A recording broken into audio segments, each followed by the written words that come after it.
গৃহশিক্ষক YouTube চ্যানেলে সকল ছাত্রছাত্রীদের জানাই শুভকামনা। আজ আমরা এই ক্লাসে মাধ্যমিক ইতিহাসের ৫ নম্বর অধ্যায় থেকে আরও কিছু গুরুত্বপূর্ণ ২ নম্বরের প্রশ্নের উত্তর নিয়ে আলোচনা করব। এর আগের ক্লাসে আমরা এই অধ্যায় থেকে মাধ্যমিক ইতিহাসের ২ নম্বরের বেশ কিছু গুরুত্বপূর্ণ ৫ প্রশ্ন উত্তর নিয়ে আলোচনা করেছি। আমাদের সেই ক্লাস যারা দেখোনি তারা অবশ্যই দেখে নেবে। আর আমাদের চ্যানেলটা এখনও সাবস্ক্রাইব যারা করোনি তারা সাবস্ক্রাইব করে বেল আইকনটা প্রেস করে রাখবে। তাহলে আমাদের চ্যানেলের নতুন ক্লাসগুলো তোমরা অবশ্যই দেখতে পাবে। আর আমরা আমাদের চ্যানেলে ৫ নম্বর অধ্যায় থেকে ১ নম্বরেরও বেশ কিছু গুরুত্বপূর্ণ প্রশ্নের উত্তর আলোচনা করেছি।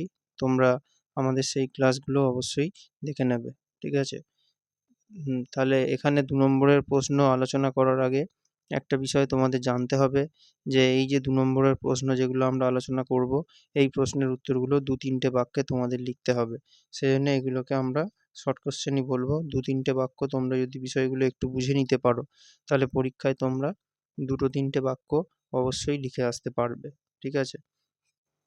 তাহলে আজ আমাদের আলোচনার প্রশ্ন ছাপা বইয়ের সঙ্গে শিক্ষা বিস্তারের সম্বন্ধ অথবা ছাপা বই শিক্ষা প্রসারে কী ভূমিকা নিয়েছিল। এই প্রশ্নটা কিন্তু এরকমভাবে ঘুরিয়েও দিতে পারে।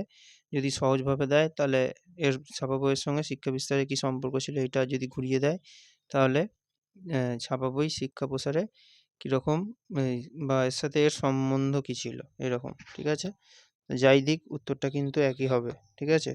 তাহলে কি বলতে হবে যে আগেকার দিনে যখন বই ছাপা হতো না তখন সবাই কিন্তু পড়াশোনা করতে পারতো না। তাহলে যখন থেকে বই ছাপা শুরু হলো তখন থেকে কিন্তু সব মানুষের কাছে বই পৌঁছে গেল এবং সবাই পড়াশোনাটা নতুন করে শুরু করতে পারলো। ঠিক আছে? এটা একটা। আর আরেকটা কী হবে, আর এছাড়াও ফোর্ট উইলিয়াম কলেজ বা স্কুল বুক সোসাইটি যেগুলো ছিল তারা বাংলা বই কিন্তু ছাপিয়েছিল এবং এর ফলে আমাদের বাংলার ছেলেমেয়েরা কিন্তু অনেক পড়াশোনার সুযোগটা কিন্তু পেয়ে গিয়েছিল। ঠিক আছে? এটা। আর ছাত্রছাত্রীদের এতে পড়তে অনেক সুবিধে হয়েছিল। আগে তো শুনে শুনে মনে রাখতে হতো পড়া, এইভাবে ছাত্রছাত্রীদের পড়তে অনেক সুবিধা হয়েছিল। ঠিক আছে? এইটা তোমরা এইভাবেই করে নেবে। আর এর পরের যে প্রশ্ন আছে যে শ্রীরামপুর ত্রয়ী কাদের বলা হতো, এখানে ৩ জন মানুষের নাম তোমাদেরকে মনে রাখতে হবে যারা বাংলা ছাপাখানার জন্য অনেক কিছু কাজ করেছিলেন বা অনেক বই তারা ছাপিয়েছিলেন। বিভিন্ন জিনিস, শুধু বই নয় আরও অনেক পত্রিকা এইসবগুলো তারা ছাপিয়েছিলেন। যেমন তাদের মধ্যে প্রথম হচ্ছে উইলিয়াম কেরি, তারপরে যার নাম ছিল মার্সম্যান, আর একজন হচ্ছে উইলিয়াম ওয়ার্ড। এই ৩ জনকে একসাথে শ্রীরামপুর ত্রয়ী বলা হতো।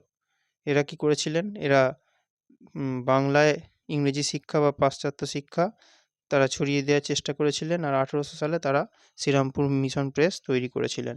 ঠিক আছে? এটা করে তারা বাংলায় ছাপা শুরু করেছিলেন। ঠিক আছে? আচ্ছা। আর তাহলে এইভাবে এটা তোমরা তৈরি করে নেবে। আর এর পরের প্রশ্ন, বাংলার মুদ্রণ শিল্পে ইউএন রায় অ্যান্ড সন্সের ভূমিকা লেখো।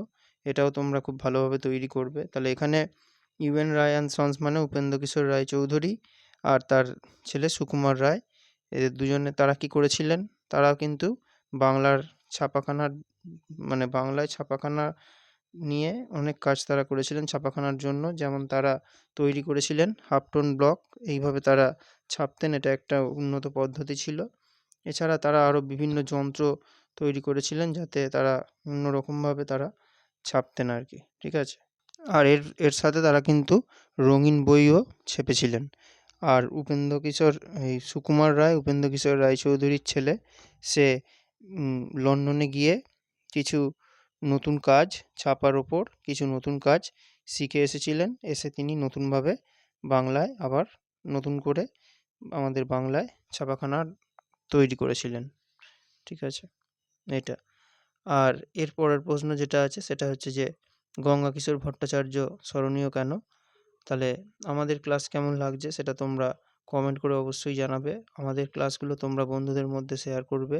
আর আমাদের ক্লাস ভালো লাগলে তোমরা অবশ্যই লাইক করবে। আর যাদের ১ নম্বরের প্রশ্নগুলো তৈরি হয়ে গেছে তারা অবশ্যই এবার ২ নম্বরের এই প্রশ্নগুলো খুব ভালোভাবে তৈরি করে নেবে এবং এই প্রশ্নের উত্তরগুলো তোমরা বাড়িতে অবশ্যই লিখবে, কেননা পরীক্ষায় তোমাদের লিখতে হবে, সেজন্য লেখার অভ্যাসটা তোমাদের বাড়িতেই করে রাখতে হবে, ঠিক আছে? এবং উত্তর লেখার সময় তোমাদের খেয়াল রাখতে হবে যে একটা প্রশ্নের উত্তর মোটামুটি তোমরা 4 থেকে 5 মিনিটের মধ্যে শেষ করতে পারবে, শেষ করতেই হবে, কেন না হলে তোমরা সব উত্তর জানা থাকলেও সময়ের জন্য তোমরা কিন্তু পরীক্ষায় লিখে আসতে পারবে না, ঠিক আছে?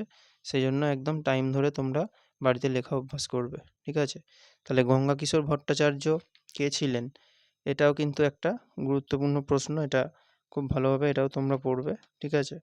তাহলে পঞ্চানন কর্মকারের পরে আরও একজন বাঙালি, যিনি কি করেছিলেন, যিনি ছাপাখানার জন্য কিছু গুরুত্বপূর্ণ ভূমিকা রেখেছিলেন, ঠিক আছে? তিনি কি করেছিলেন? তিনি প্রথমে শ্রীরামপুর যে একটা মিশন ছিল, ব্যাপটিস্ট মিশন, সেখানে তিনি একজন কম্পোজিটরের কাজ করতেন। তারপরে সেখানে তার কিছু সমস্যার জন্য তিনি সেখান থেকে কলকাতায় গিয়ে সেখানে একটা ছাপাখানায় আবার কাজ শুরু করেন। আর এরপর তিনি বেঙ্গল গেজেট নামে একটি প্রেস তৈরি করেন এবং সেখান থেকেই উম, বঙ্গাল গেজেট নামে একটি কাগজ তিনি প্রকাশ করেন, এটা 1818 সালে। এজন্যই তিনি কিন্তু স্মরণীয়, ঠিক আছে? আর এর পরের প্রশ্ন যেটা, সেটা হচ্ছে যে বাংলার সাংস্কৃতিক জীবনে ছাপাখানা বিকাশের প্রভাব কতটা, ঠিক আছে? এই প্রশ্নটা মাধ্যমিকে দুবার এসেছে, এটা তোমাদের 20 সালে এবং 23 সালে দুবারই এসেছে, তাহলে এটা খুব ভালোভাবে তোমরা তৈরি করে নেবে, ঠিক আছে? তাহলে এখানে কি হবে উত্তরটা, মানে এখানে বাংলার সমাজের উপরে ছাপাখানার কী প্রভাব পড়েছিল এবং সংস্কৃতিতে কী প্রভাব পড়েছিল এটাই বলতে হবে। তাহলে এখানে প্রথমেই যেটা বলতে হবে সেটা হচ্ছে যে শিক্ষার উপরে কী প্রভাব পড়েছিল। তাহলে ছাপাখানায় যেসব পত্রপত্রিকা বা বিভিন্ন বই ছাপা হতো, সেগুলো থেকে মানুষ বিভিন্ন দেশের জ্ঞান বিজ্ঞান, সেই দেশের আরও অন্যান্য বিষয়, এইসব বিষয় সম্পর্কে তারা কিন্তু জেনে গিয়েছিল এবং দেশ বিদেশের মানুষের খবর তারা এর ফলে মানুষের কাছে পৌঁছে গিয়েছিল, এটা একটা। আর আরেকটা কী হয়েছিল, আরেকটা হচ্ছে যে এই সময় সমাজে যেসব কিছু কুপ্রথা, যেগুলো মানে সমাজে সেই সময় বেশি দেখা যেত, সেইগুলো নিয়েও এইসব ছাপাখানা থেকে বিভিন্ন বই প্রকাশ করা হয়, মানুষকে সেগুলো থেকে সাবধান করা হয়েছিল। এর ফলে মানুষের মধ্যে একটা সব কিছুকে মানুষ যুক্তি দিয়ে মেনে নেওয়ার চেষ্টা করেছিল, এইগুলোই প্রভাব পড়েছিল, ঠিক আছে?